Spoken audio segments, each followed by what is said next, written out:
अस्सलामु अलैकुम वरहमतुल्लाहि वबरकातुहू। मैं उम्मीद करती हूँ कि आप सब ईमान की बेहतरीन हालतों में होंगे इंशाअल्लाह ताला। अल्लाह ताला आपको अपने हिफ्ज़-ओ-मान में रखकर आपकी तरफ बढ़ने वाले हर शर को खैर में बदल दे, आमीन या रब्बुल आलमीन। जो बच्चियाँ मेरे चैनल पर नहीं हैं उनसे गुजारिश है कि मेरे चैनल को सब्सक्राइब कर लें और बेल आइकन के बटन को प्रेस करना ना भूलें ताकि मेरा आने वाला हर नया लेक्चर आप तक पर वक्त पहुंच सके। चलिए हम अपना सीरीज स्टार्ट करते हैं। बिस्मिल्लाहिर्रहमानिर्रहीम। अल्हम्दुलिल्लाह। आज हमारे सीरीज़ ईमान क्या है उसका डे 3 है और जो आज का हमारा टॉपिक है, जो मौजू है, वो है मुश्किलात में सब्र का किरदार, यानी कि मुश्किलात में सब्र किस तरह किया जाए और इसके जो सब्र है उसका किरदार क्या है। ज़िंदगी में सब कुछ मिलने का राज सिर्फ एक लफ्ज़ में है और वो जो लफ्ज़ है ना वो है सब्र। जो इंसान सब्र करता है ना वो कभी भी हारता नहीं है, क्योंकि अल्लाह ताला खुद उसके साथ होता है। जो इंसान सब्र करता है वो इंसान। इताअत में सब्र क्या है? वो है नमाज, रोज़ा, ज़कात, हज। ये जो सब चीज़ें ना, ये इबादत करने में सब्र चाहिए,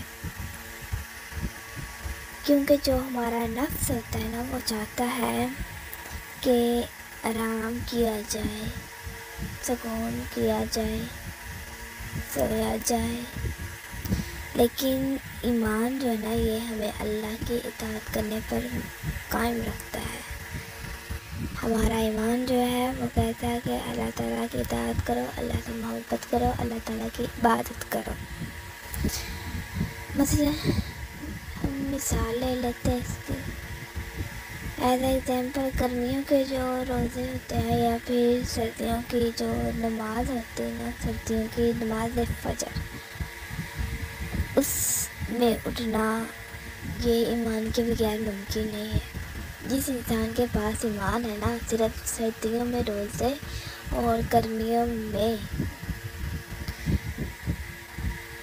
गर्मियों के रोज़े और जो सर्दियों की नमाज है ना, नमाज फजर, वही अदा कर सकता है। ईमान वाला दूसरा बंदा नहीं कर सकता। गुनाह से बचने में सब्र कैसे किया जाए? बुराई का मौका हो लेकिन जो इंसान है ना वो सिर्फ अल्लाह के खौफ से खुद को रोक ले। एक तरफ बुराई करने का मौका मिल रहा हो लेकिन इंसान सिर्फ इसलिए रोक ले क्योंकि उसे अल्लाह का खौफ हो, अल्लाह का डर हो। एज एग्जाम्पल जो हज़रत यूसुफ थे, उनको अज़ीज़ मिस्र की बीवी ने बुलाया बुराई करने के लिए, मगर उन्होंने कहा माज़ अल्लाह ये गुनाह से बचने में सब्र है।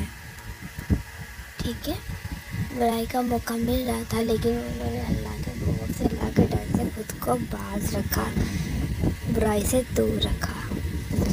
मुसीबत पर सब्र। जब कोई इंसान दुख में होता है, नुकसान में या नुकसान हो जाता है या बीमारी में पर आ जाती है ना, तो अल्लाह की तकदीर पर राज़ी रहे, ये सब्र है।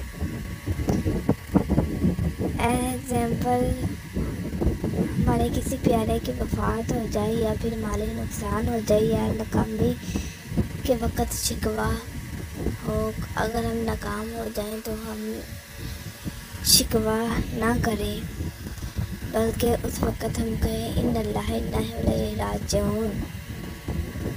ठीक है, जो बंदा ईमान वाला होता है ना वो मुश्किल वक़्त में घबराता नहीं है। ईमान वाला जानता है कि मुश्किल वक़्त में कि अल्लाह जो ना वो उसके साथ है। जो बंदे पर मुश्किल आए ना वो सिर्फ एक आजमाइश है और आजमाइश जल्दी ख़त्म हो जाती है, सज़ा नहीं है। कुरान में अल्लाह ताला फरमाते हैं सूरह अल बकरा आयत नंबर 155 में, ہم تمہیں ضرور آزمائیں گے، خوف سے، بھوک سے، مال اور جانوں کے نقصان سے، اور صبر کرنے والوں کو خوشخبری دو۔ یعنی کہ اللہ تعالیٰ خود کہہ رہے ہیں کہ ہم تمہیں آزمائیں گے، خوف سے بھی آزمائیں گے، بھوک سے بھی، مالی نقصان سے بھی آزمائیں گے، اولاد سے بھی، ٹھیک ہے؟ ان سب چیزوں سے تمہیں آزمائیں گے، نقصان دیں گے، آزمائیں گے نقصان سے بھی۔ اور جو انسان صبر کرتا ہے نا، اسے خوشخبری دے دو کہ اس لوگوں کو خوشخبری دے دو۔ مومن والا جب پریشانی میں ہوتا ہے نا، جب اس پر پریشانی ہوتا ہے نا، تو پہلا سوال یہ ہوتا ہے، اس کے دماغ میں پہلے یہ سوال آتا ہے کہ اللہ مجھ سے کیا چاہتا ہے، اور اللہ میرے ساتھ ہے، نہ کہ میرے ساتھ یہ کیوں ہوا۔ کہتا ہے کہ اللہ مجھ سے چاہتا ہے، یہ نہیں ہے کہ اللہ تعالیٰ کیوں چاہتا ہے۔ صبر روشنی ہے جو ہمارے دل و دماغ کو اندھیرے سے نکالتے ہیں۔ رسول اللہ صلی اللہ علیہ وسلم نے فرمایا، الصبر ضیاء، صبر روشنی ہے۔ مسلم کی حدیث میں یہ ہے، یعنی جو صبر ہے نا، وہ انسان کو ایک ایسے وقت میں سیدھا راستہ دکھاتا ہے جب ہر طرف اندھیرا ہوتا ہے، ہر طرف اندھیرا ہوتا ہے، اور صبر انسان کو سیدھے راستے پہ لے آتا ہے۔ صبر کے بغیر انسان کے جو جذبات ہوتے ہیں نا، ان میں غلط فیصلے کر جاتا ہے۔ انسان اپنے جذبات میں غلط فیصلے کر دیتا ہے، جذبات میں آ کے۔ صبر جو ہوتا ہے وہ دل میں اطمینان پیدا کرتا ہے، سکون پیدا کرتا ہے، وہ مجوسی کو نکال کے امید پہ لے کے آتا ہے۔ حدیث کی روشنی ہے، ہمارے نبی صلی اللہ علیہ وسلم نے فرمایا، مومن کا معاملہ عجیب ہے، ہر حال میں اس کے لیے خیر ہی خیر ہے، خوشی ملے تو شکر کرتا ہے، اور اگر اسے مصیبت آئے تو صبر کرتا ہے۔ دیکھنا کتنی پیاری حدیث ہے۔ خوشی ملتی ہے تو وہ شکر کرتا ہے، اور اگر اس پہ مصیبت آ جائے تو وہ اس پر صبر کرتا ہے۔ یہی صبر ایمان کا اصل امتحان ہوتا ہے۔ قرآن میں اللہ تعالیٰ نے کچھ مثالیں بیان کی ہیں، ہم دیکھتے ہیں۔ حضرت یعقوب علیہ السلام کی مثال لے لیں۔ حضرت یوسف کو ان کے بھائیوں نے جدا کر دیا تھا، الگ کر دیا تھا، تو حضرت یعقوب علیہ السلام نے فرمایا تھا، صبر جمیل، تو میں صبر کروں گا۔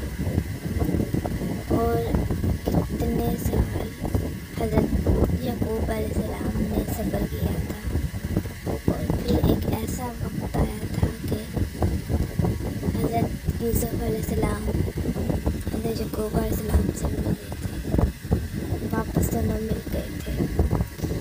ایسا صبر جس میں کوئی شکوہ نہ ہو، جس میں صرف اللہ کا بھروسہ ہو، ہمیں ایسا صبر کرنا چاہیے۔ اور حضرت یوسف نے بھی، حضرت یعقوب علیہ السلام نے بھی حضرت یوسف کے لیے ایسا ہی صبر کیا تھا۔ صبر جو ہے یہ ایمان کا ہتھیار ہے، یہ مجوسی کو امید میں لے کے آتا ہے، اور کمزوروں کو طاقت پہ بدل دیتا ہے، جو صبر ہے یہ۔ پیاری بہنوں، ہمیشہ ایک بات یاد رکھنا، جو صبر کا مطلب ہوتا ہے نا، وہ موقع ضائع کرنا نہیں ہوتا، بلکہ موقع کا انتظار کرنا ہوتا ہے۔ بہت سارے لوگ ہوتے ہیں کہ ہم صبر کریں، بیٹھ کے ہم اپنا وقت ضائع کریں، بلکہ وہ موقع کا انتظار کریں۔ صبر اللہ کے قریب لے جاتا ہے۔ صبر کا جو انعام ہے نا، وہ جنت ہے۔ سورۃ الزمر آیت نمبر 10 میں اللہ تعالیٰ فرماتے ہیں، بے شک صبر کرنے والوں کو ان کا اجر بغیر حساب دیا جائے گا۔ یعنی کہ جو انسان صبر کرتے ہیں نا، انہیں بغیر حساب دیا جائے گا اجر، اتنا زیادہ اجر دیا جائے گا۔ आई होप आप सबको समझ आ गई होगी। इंशाल्लाह हम मिलते हैं नेक्स्ट लेक्चर में। अल्लाह हाफिज़। अस्सलाम वालेकुम।